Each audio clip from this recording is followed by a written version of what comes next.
Baik, bismillahirrahmanirrahim. Assalamualaikum warahmatullahi wabarakatuh.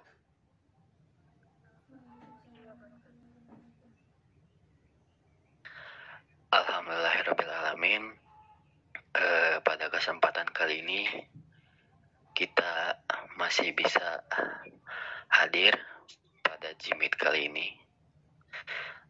Izinkan kami dari kelompok 2 akan mempresentasikan mengenai representasi budaya. Baik, tanpa menunggu lama lagi, kita langsung saja kepada poin presentasinya yang akan dibacakan oleh Nanda Septiani. Mangga kepada Nanda dipersilakan.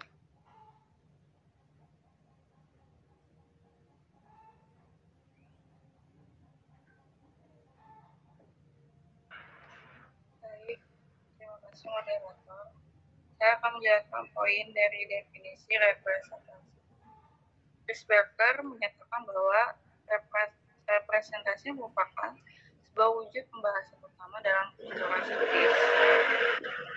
Representasi memiliki makna ibarat dunia yang dirancang secara sosial dan diberikan kepada masyarakat dan oleh masyarakat di dalam pengertian tertentu.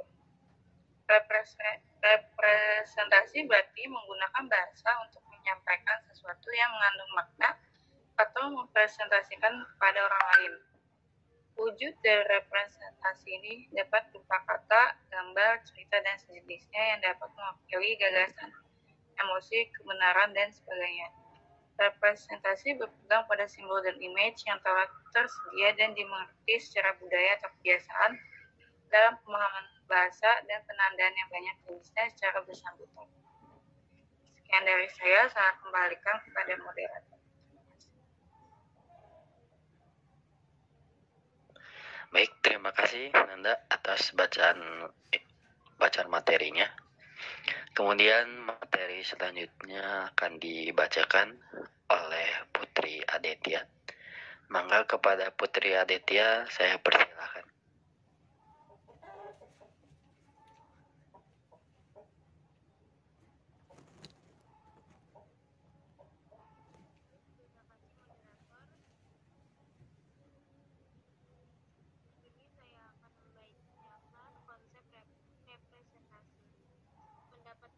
Perihal skema representasi disampulkan dengan semacam eksposisi X yang bisa alias memberikan suatu wujud pada suatu kasar alias skema mengenai Y. Contoh misalnya skema kecantikan seseorang perempuan diisyarati via lukisan seseorang perempuan yang menampilkan bagian fisiknya dengan kulit yang putih menawan. Konsep representasi dikenakan untuk memaparkan ungkapan hubungan antara teks promosi atau iklan dengan kenyataan. Dalam bab 3 Comic Studying Culture, A Practical Introduction, kedapatan 3 interpretasi dari sabda to represent, yakni yang pertama to stand in for, yang kedua to speak or act in behalf of, dan yang ketiga to represent. Baik, saya kembalikan kepada moderator.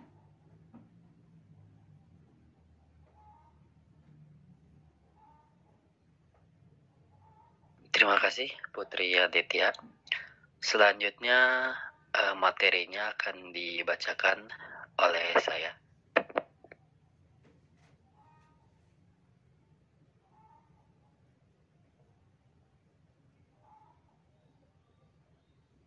Mengenai sistem representasi. Representasi bekerja melalui sistem representasi. Sistem representasi ini terdiri dari 2 komponen penting, yakni konsep dalam pikiran dan bahasa. Kedua komponen ini saling berrelasasi. Konsep dari sesuatu hal yang kita miliki dalam pikiran kita membuat kita mengetahui makna dari hal tersebut. Oleh karena itu, yang terpenting dalam sistem representasi ini pun adalah bahwa kelompok yang dapat berproduksi dan bertukar makna dengan baik. Dapat memproduksi juga dan bertukar makna dengan baik adalah kelompok tertentu yang memiliki suatu latar belakang pengetahuan yang sama sehingga dapat menciptakan suatu pemahaman atau hampir yang sama.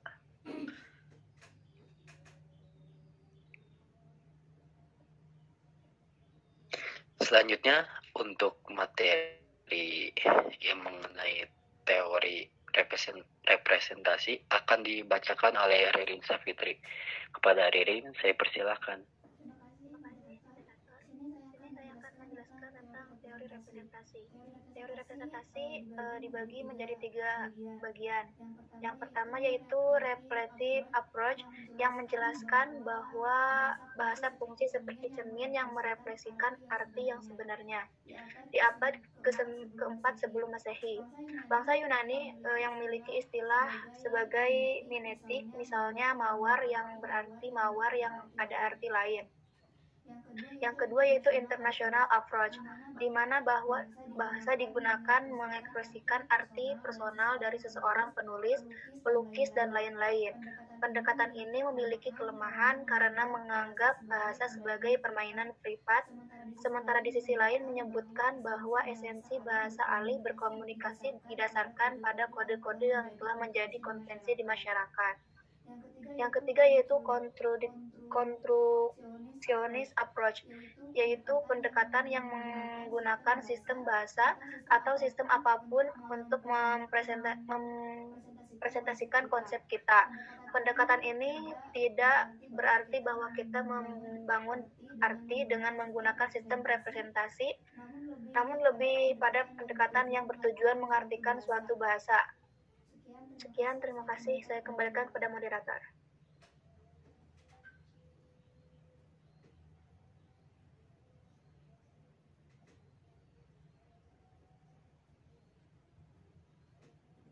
Terima kasih kepada Ririn Safitri. Materi terakhir akan dibacakan oleh Najwa.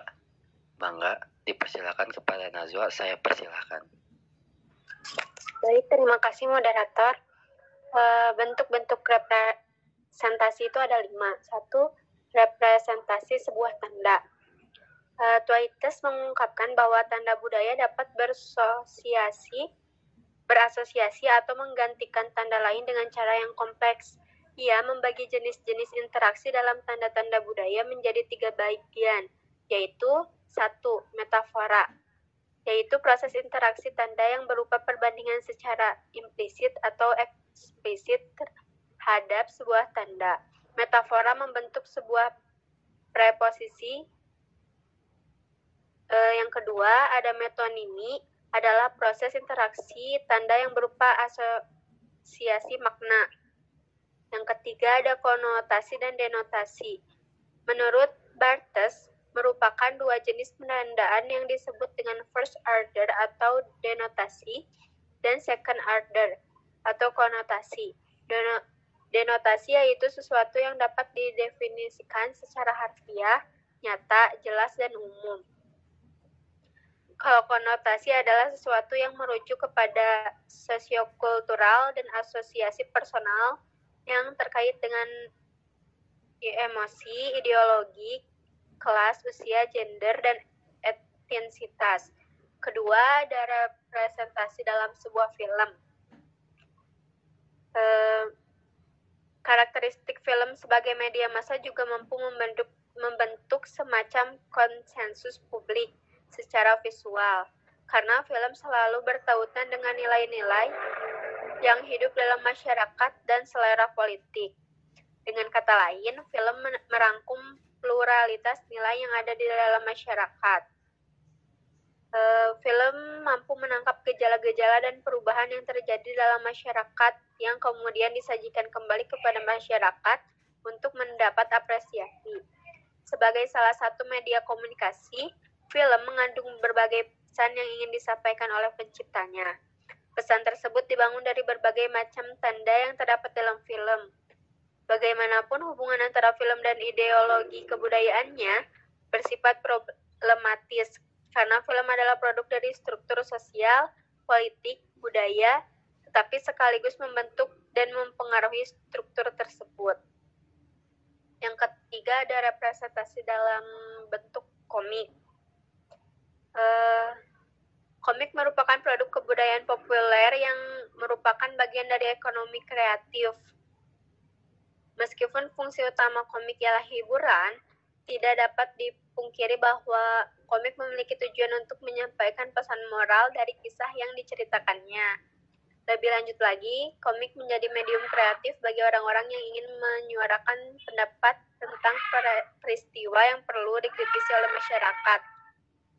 Yang keempat, ada representasi dalam kehidupan sehari-hari. Representasi hadir dalam bentuk yang bermacam dan tanpa kita sadari merupakan bagian dari kehidupan kita, mengajak kita untuk lebih mengenal tentang sebuah tanda yang mungkin bisa saja itu sebuah isyarat. Seperti dalam iklan di mana lebih sering menggunakan wanita sebagai objek yang menarik untuk menawarkan sebuah produk. Karena wanita disimbolkan sebagai sebuah kecantikan dalam seorang manusia, tentu saja tidak semua produk dijajakan dengan menggunakan representasi wanita. Yang kelima, ada representasi politik. Masyarakat dapat menentukan maknanya berdasarkan budaya dan sistem representasi yang mereka miliki. Sebagai contoh, ketika seorang presenter televisi mempertanyakan hasil survei suatu partai yang sedang terpuruk dengan beragam pertanyaan yang lebih menyudutkan partai tersebut melalui narasi yang disampaikannya. Survei politik ketika masuk ke dalam ruang media televisi sangat rawan akan manipulasi bahasa sehingga pemirsa dibawa ke dalam pemain kuasa bahasa yang muaranya mengarah kepada kekuatan tertentu. Tentunya tidak seluruh media mempresentasikan hal demikian, namun melihat peta industri televisi yang saat ini dikuasai oleh para politisi, maka akan rawan manipulasinya. Sekian, saya kembalikan kepada moderator. Terima kasih.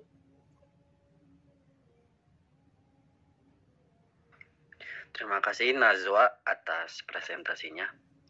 Alhamdulillah pada presentasi kali ini dari kelompok 2 sudah beres dipaparkan. Untuk sesi tanya jawab kami persilakan kepada kelompok 3 yang ingin menanyakan perihal presentasi tersebut kepada kelompok kami. Saya persilakan kepada kelompok 3 untuk bertanya. Terima kasih. Izin bertanya, moderator. Boleh, silakan kepada Nada Nabila ya. Saya persilakan, Bangga, boleh. Baik, tadi telah dijelaskan bahwa teori representasi itu dibagi menjadi 3. Nah, salah satunya adalah international approach. Nah, di sini kan di mana bahasa digunakan mengekspresikan arti personal dari seorang penulis atau pelukis atau lainnya. Nah, pertanyaannya, bagaimana caranya agar kita tahu arti sesungguhnya dari bahasa tersebut selain kita menanyakan langsung kepada subjek atau seorang penulis tersebut? Karena kan bisa aja maksud yang kita tangkap berbeda dengan maksud yang mereka buat. Terima kasih. Baik, terima kasih Nada Nabila atas pertanyaannya. Izin bertanya. Boleh, dipersilakan kepada Nisa Aulia. Terima kasih moderator. Sebelumnya, sebelum saya bertanya, saya izin menanggapi dulu terhadap materi referentasi ini. Referentasi iklan terhadap perempuan itu seringkali ditayangkan secara bias gender. Banyak sekali iklan-iklan di TV yang menggambarkan perempuan itu sebagai seorang yang hanya diam di rumah saja, seperti memasak, mengurus anak, mengurus suami juga, berbanding terbalik dengan peran laki-laki sebagai pencari nafkah. Nah, selain itu, perempuan di dalam iklan juga seringkali dijadikan sebagai objek dan dilihat secara fisiknya saja. Iklan di TV banyak yang menayangkan perempuan yang cantik itu, yang putih, yang mulus, yang langsing, dan hal itu membuat pola pikir perempuan ataupun masyarakat di zaman sekarang itu berubah dan menganggap perempuan cantik jika dia putih, mulus, langsing, dan tanpa jerawat.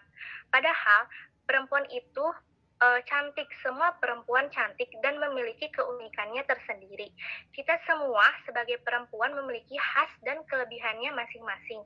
Iklan di TV itu hanya ingin mengambil keuntungan dari apa yang mereka lihat sebagai objek.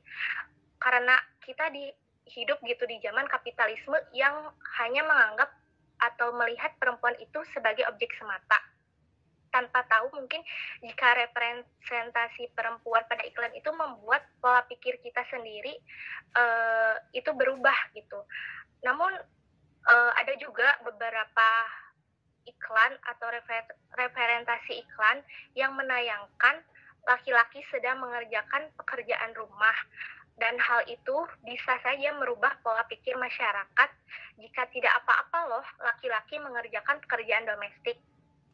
Bahwasanya laki-laki pun pantas gitu mengerjakan pekerjaan rumah, dan mungkin di representasi iklan tersebut bisa membawa perubahan terhadap kehidupan sosial masyarakat sehingga tidak ada lagi judgement bahwa perempuan yang hanya layak di sektor domestik saja. Mungkin itu tanggapan saya. Untuk pertanyaannya adalah bagaimana gitu. Sebentar. Seberapa pengaruh representasi kebudayaan dalam novel terhadap pemikiran masyarakat, dan apakah representasi akan merubah pemikiran? Terima kasih.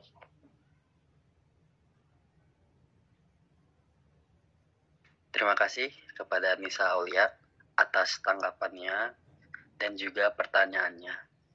Maka kepada kelompok lain, kepada anggota lain dari kelompok 3, saya persilakan untuk bertanya. Izin bertanya.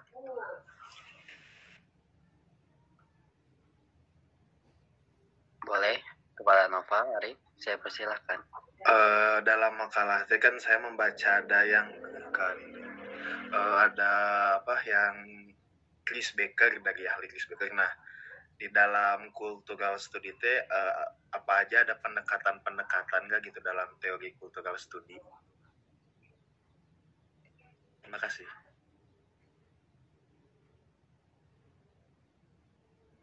Terima kasih Noval atas pertanyaannya ya. Ada lagi yang mau ditanyakan dari anggota lain kelompok 3? Saya persilahkan. Izin bertanya. Boleh kepada Nabila, mangga, saya persilahkan.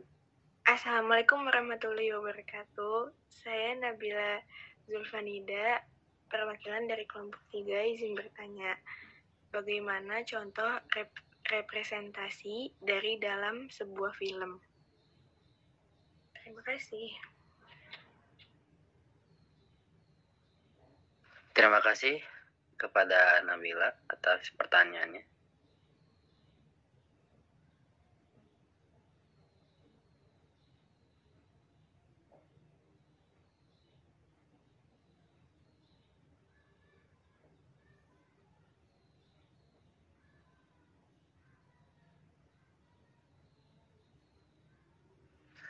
Saya persilakan juga ya untuk kelompok 2 juga ini, anggota ini di sini yang mau menjawab juga, saya persilakan.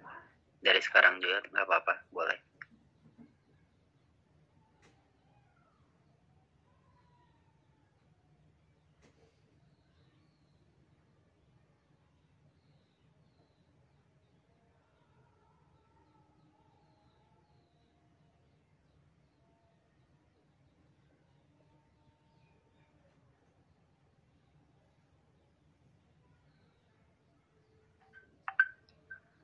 Moderator izin menjawab pertanyaan dari Nabila. Boleh, mangga kepada Ririn, saya persilakan.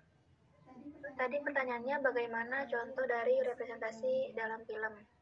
Sebagaimana dilihat dari pengertiannya, representasi film itu menggambarkan kembali suatu hal yang ada pada cerita di sebuah film. Di sini saya akan mengambil contoh dari film Ada Apa Dengan Cinta 2. Film ini menceritakan tentang kisah cinta antara Cinta dan Rangga yang terpisah selama 14 tahun. Kemudian bertemu kembali di Yogyakarta. Mereka menghadapi konflik yang harus dijelaskan bersama. Banyak perubahan dalam hidupnya, tetapi cinta yang kuat dan usaha mereka untuk menyelesaikan konflik tersebut yang membuat mereka kembali bersama. Film bergenre melodrama sering memberikan penonton adegan berkesan tak terlupakan. Istilah melodrama mengacu pada 3 kategori, mode, permainan teater, dan genre film. Setting film 17% ada di Yogyakarta. Hal tersebut membuat Yogyakarta menjadi tempat yang bisa memperkuat suasana emosional, karakter, dan plot.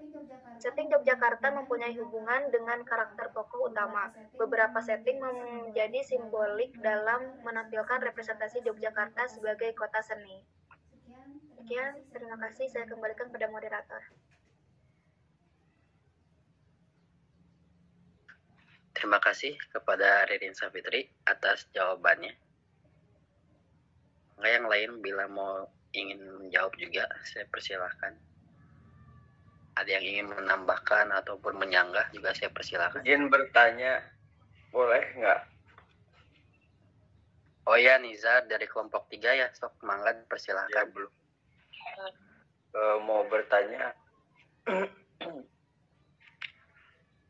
representasi dalam bentuk komik itu contohnya kayak gimana ya? Belum ngerti gitu.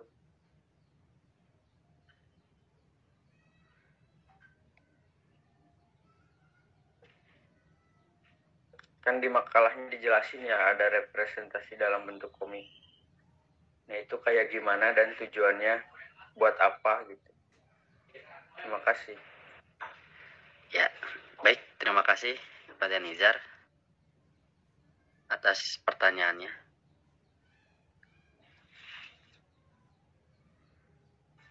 Moderator izin menambahkan jawaban dari Ririn. Boleh, mangga kepada Nuraini. Saya persilahkan. Baik, terima kasih kesempatannya, moderator. Saya Nurani Solihat, izin menambahkan terkait contoh representasi dari sebuah film.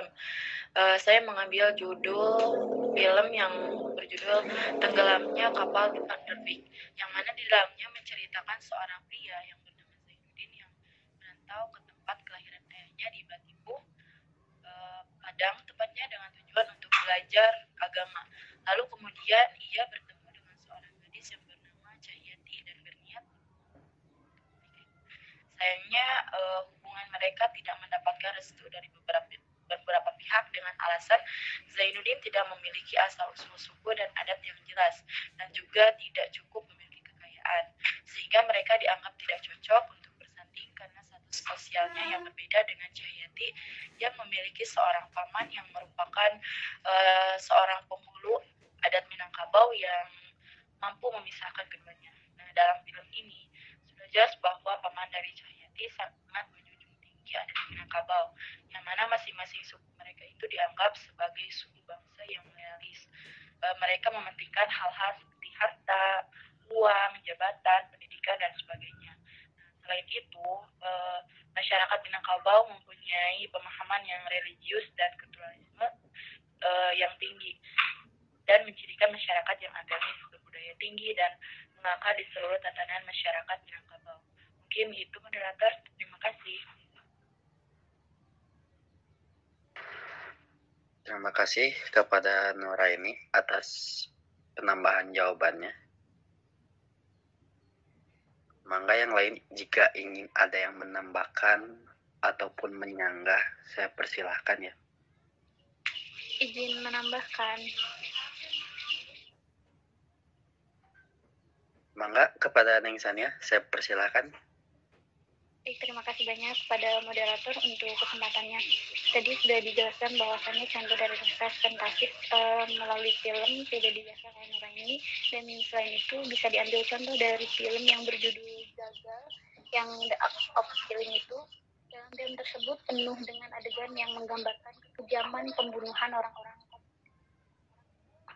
sebagai orang komunitas alternatifnya itu dalam jalan ceritanya menggambarkan bahwa pembunuhan kejam dengan cara yang menakutkan itu bagi para pelaku pembunuhan adalah sesuatu yang harus mereka lakukan dengan senang hati tanpa adanya rasa bersalah. Nah, dalam film ini dapat kita simpulkan bahwasannya film Zagal The Act of Killing itu merupakan film yang mempresentasikan unsur-unsur kekerasan melalui 20 scan. Nah, dalam hal ini kekerasan dapat dianalisis sebagai 3 level, yaitu ada semiotik, kemudian level realistis, dan level representasi tadi. Kemudian selain itu ada juga yang dikatakan sebagai level ideologi. Dalam hal ini, fasisme dalam film Jagal yang digambarkan dengan jiwa nasionalisme secara radikal berupa penyiksaan, penindasan, hingga pembunuhan untuk memberantas kaum komunis. Mungkin sekian yang dapat saya tambahkan. Terima kasih untuk kesempatannya kepada kelompok 3.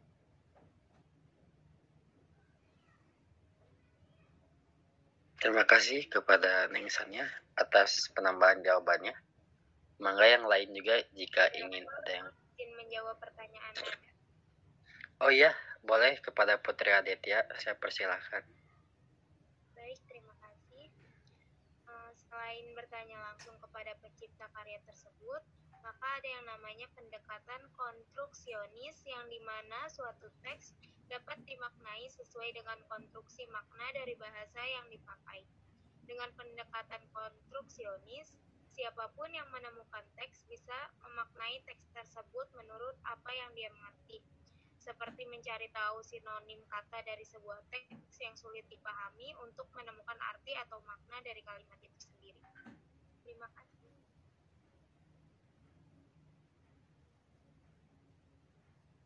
Terima kasih kepada Putri Aditya atas jawabannya. Mangga yang ingin menambahkan ataupun menyanggah, saya persilahkan. Izin menambahkan jawaban dari Putri Aditya terkait jawaban nada. Boleh kepada Putri Alisna, saya persilahkan. Terima kasih. Sudut pandang atau interpretasi pembaca atau pendengar dalam sebuah novel itu merupakan interpretasi tentang tokoh atau narator yang mana yang harus dipahami sebagai pengalaman atau pemikiran tertentu dalam sebuah narasi. Kadang hal ini diperjelas dengan sebuah ujaran sebagai representasi langsung atau tidak langsung dari ucapan atau pemikiran dalam sebuah novel. Cara representasinya itu melalui kata kerja seperti mengatakan, tahu, merasa, dan sebagainya. Contohnya dalam beberapa paragraf awal novel Jane Austen Emma, kita mendeteksi adanya suatu perpindahan atau adanya sudut pandang dari penulis dan pembaca, yaitu dengan cara ditandai dengan cetak miring kata atau kalimat dalam konteksnya umumnya tidak pendek. Di sini teksnya memberikan bukti bahwa adanya perpindahan sudut pandang secara indikatif tanpa penandaan secara eksplisit. Ini juga menunjukkan ciri umum komunikasi bahwa teks tersebut adalah sebuah ujaran memberikan bukti sebagian untuk interpretasinya, dan dengan demikian bukan hanya isi proporsinya saja. Terima kasih. Terima kasih kepada Putri Alisna atas penambahan jawabannya. Mangga yang lain juga jika ingin ada yang mau menjawab, menambahkan ataupun menyanggah, saya persilahkan.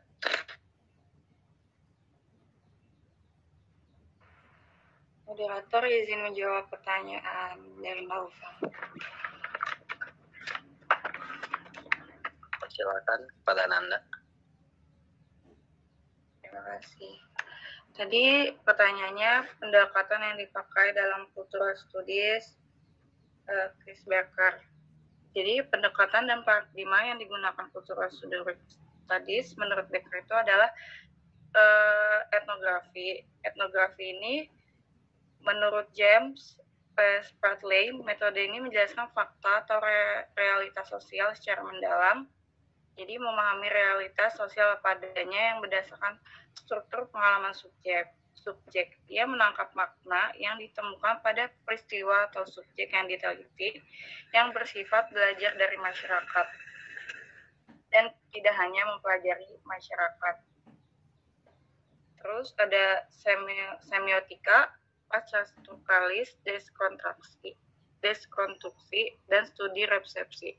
Sedangkan metode secara keseluruhannya, Cultural Studies memilih metode kualitatif dengan fokus pada makna budaya itu sendiri, mengikuti karakter kualitatif yang beroperasi di ranah penemuan meaning, yang artinya makna dari budaya itu sendiri, dari struktur pengalaman subjek dan sejalan dengan pemikiran postmodernisme. Maka karya-karya dan penelitian Cultural Studies menggunakan metode berpikir dinamis, kontekstual, plural, dan lokal, dan menghindari metode yang berpikir secara linear, dualis, ataupun statis. Metode berpikir ini merupakan dasar pijakan bagi karya Cultural Studies untuk menentukan metode yang sesuai. Gitu. Sekian, saya kembali kepada moderator. Terima kasih.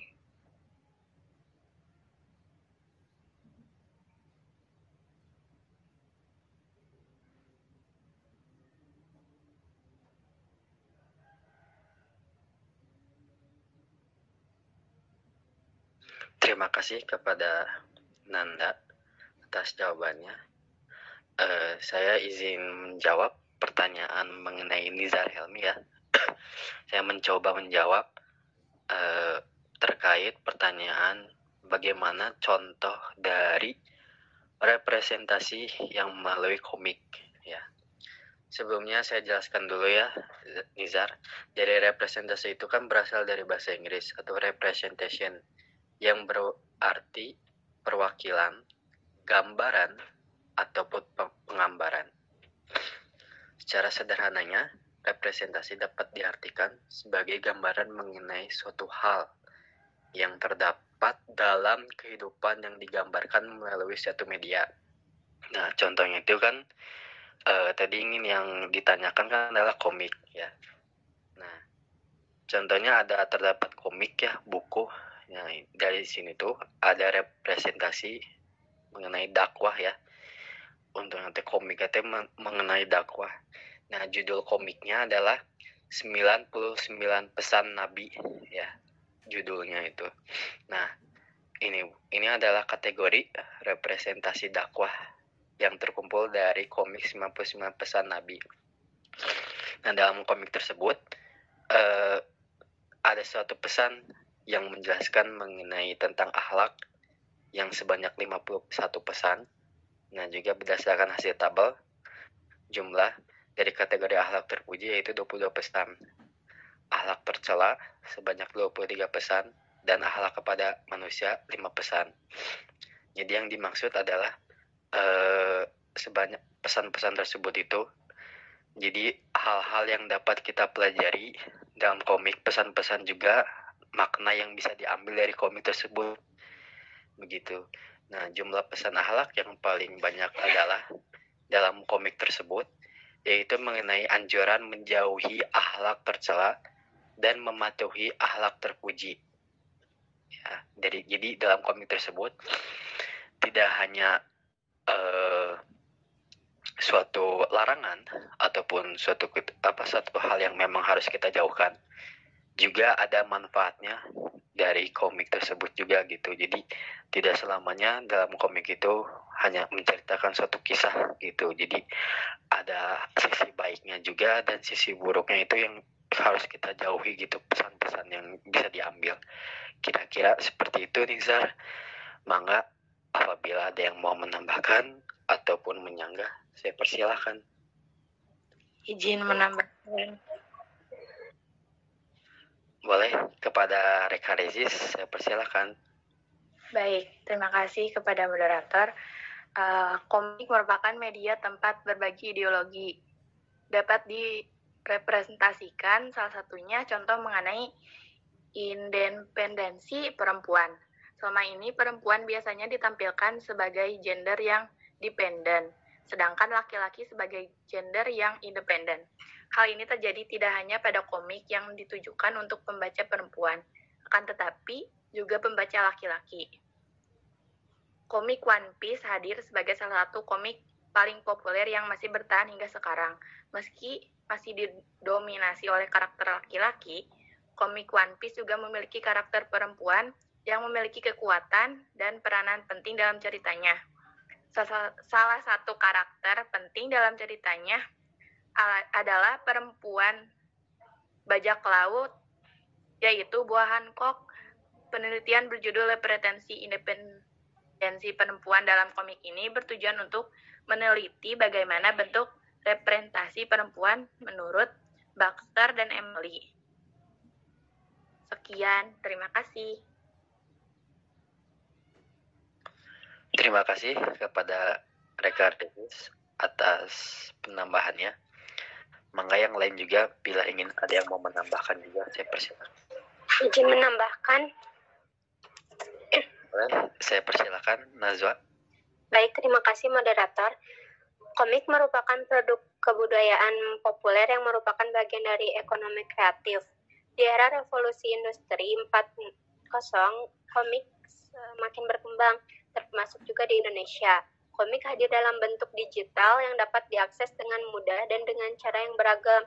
Misalnya ada platform khusus penerbitan komik daring seperti Line Webtoon, dan yang lainnya. Selain itu, di media sosial, komik daring dapat dijumpai di Instagram, Facebook, Twitter, dan lain.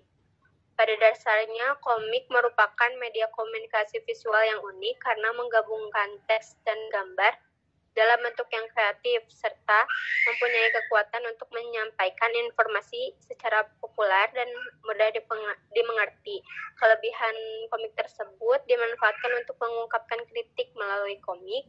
Kritik dikemas dengan gaya humor. Umumnya, kritik yang disampaikan tentang isu-isu sensitif ataupun fenomena yang sedang terjadi di masyarakat yang menimbulkan kerugian. Kritik yang ditulis bertujuan untuk mengecam ketimpangan yang terjadi dalam masyarakat sekaligus mengharapkan agar ketimpangan tersebut dapat dikurangi bahkan dihilangkan. Sekian, terima kasih. Saya kembalikan kepada moderator. Terima kasih kepada Nazwa atas penambahannya.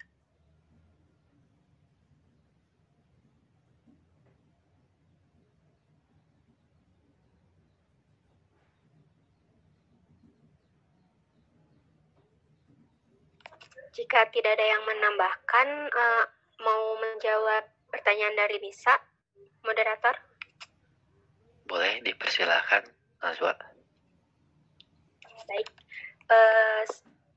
Tadi sastra fiksi termasuk novel mengandung dan menawarkan model-model kehidupan. Itulah ia menjadi berharga sebagai sarana mengetahui dan memahami keadaan sosial budaya masyarakat yang menjadi modelnya. Dengan kata lain, kita dapat melakukan pemahaman antar budaya lewat karya sastra. Sastra bahasa dan budaya mempunyai hubungan yang saling keterkaitan. Pada sastra terkandung unsur budaya melalui media bahasa tulis. Budaya pada sastra tercermin melalui bahasa yang menjadi bagian dari budaya. Bahasa merupakan salah satu aset budaya yang tidak ternilai. Sastra, seperti novel, memiliki peran yang penting dalam membangun keragaman budaya. Karya-karya mengandung kritik yang kelak dapat mempengaruhi pola pikir pembacanya dan memperbaiki bahkan mengubah kebudayaan yang ada. Sastra mampu membukakan mata pembaca mengenai realitas sosial, politik, dan budaya yang ada di masyarakat. Selain itu, sastra menyimpan pesan moral atau amanat dari sang penulis. Sastra juga dapat menjadi perubahan di masyarakat. Peran sastra membangun peradaban bangsa sangat penting.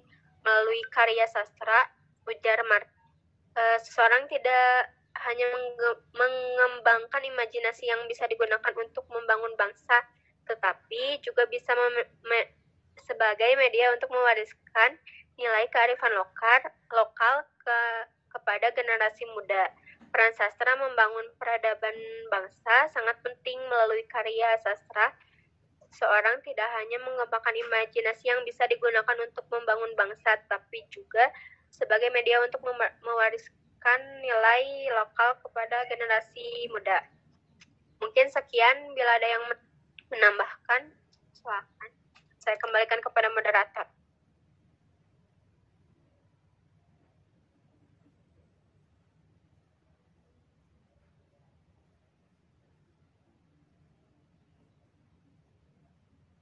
Terima kasih kepada Najwa atas jawabannya.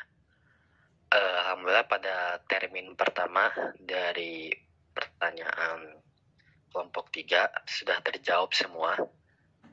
Kami dari kelompok 2 membuka termin 2 yang memang dimana kami persilakan dari kelompok lain untuk bertanya sebanyak 2 orang saja untuk mengurangi durasi juga gitu. Ataupun ada yang mau menambahkan tadi terkait jawaban-jawaban dari kelompok kami, saya persilakan juga. Maka dari kelompok lain juga saya persilakan bila ada yang ingin ditanyakan atau ditanyakan ataupun menyanggah ataupun menambahkan, saya persilakan. Izin bertanya. Maka kepada Nadila ya, saya persilakan Nadila. Baik, terima kasih moderator. Saya Nadila Dwiardani dari kelompok 6 izin bertanya. Apakah representasi itu sangat penting dilakukan dalam kajian budaya? Jika iya, kenapa? Terima kasih. Ya, terima kasih kepada Nadila atas pertanyaannya. Selanjutnya kepada Naura ya tadi bertanya, saya persilakan. Baik, terima kasih. Saya Naura Fadia Marlinda, izin bertanya, apa tujuan representasi politik dan bagaimana contohnya? Terima kasih.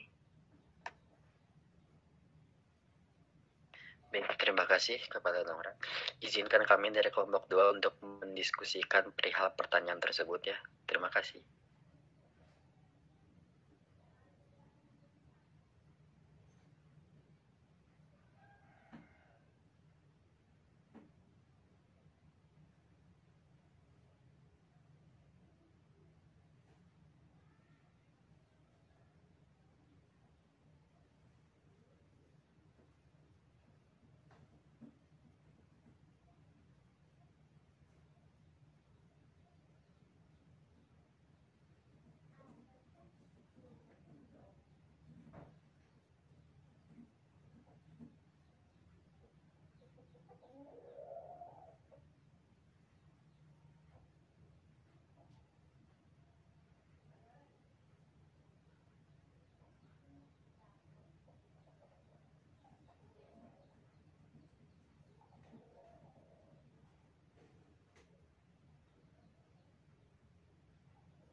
Moderator izin menjawab pertanyaan dari Nadila.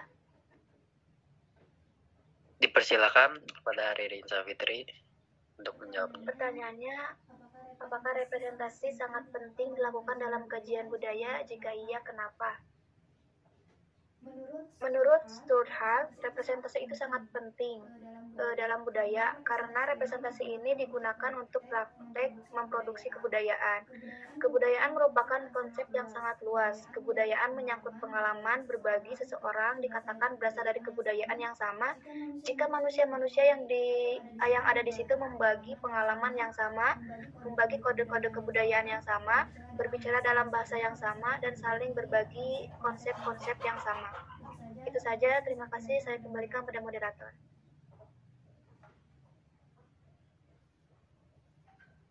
Terima kasih kepada Ririn Savitri atas jawabannya. Persilakan juga dari kelompok lain ingin menambahkan ataupun menyanggah. Persilakan.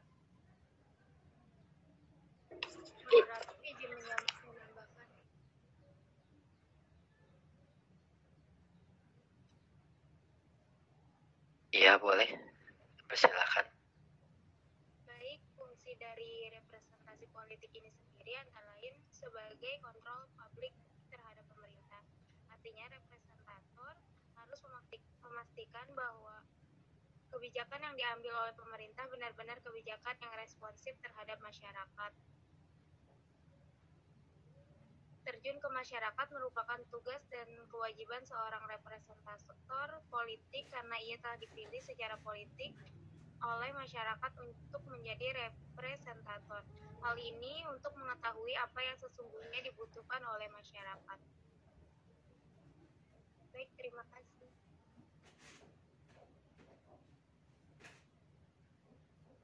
Terima kasih kepada Putri Aditya atas jawabannya. Dipersilakan juga dari kelompok lain bila ingin ada yang menambahkan ataupun menyanggah, saya persilakan. Izin menambahkan, moderator.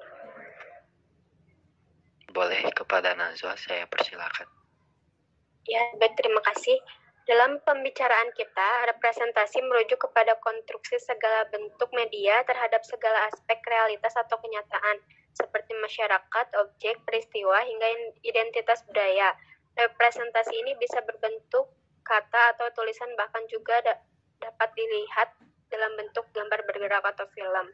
Representasi tidak hanya melibatkan bagaimana identitas budaya disajikan atau lebih tepatnya dikonstruksikan di dalam sebuah teks, tetapi juga dikonstruksikan di dalam proses produksi dalam persepsi oleh masyarakat yang mengkonsumsi nilai-nilai budaya.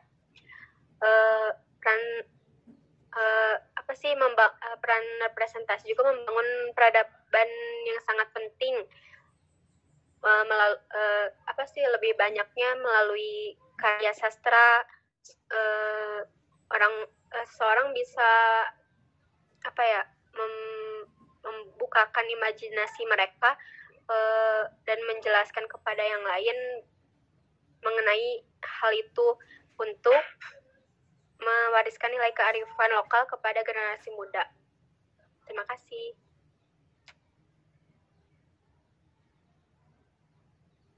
Terima kasih kepada Najwa atas penambahannya.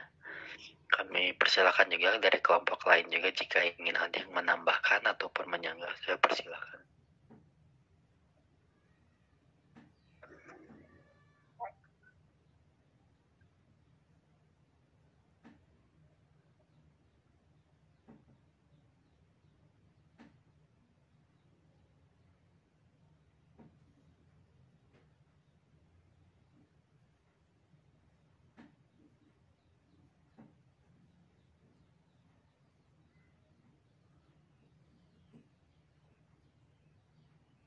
Jika tidak ada, kami tutup saja dari presentasi pemaparan dari kelompok 2, dari kelompok kami.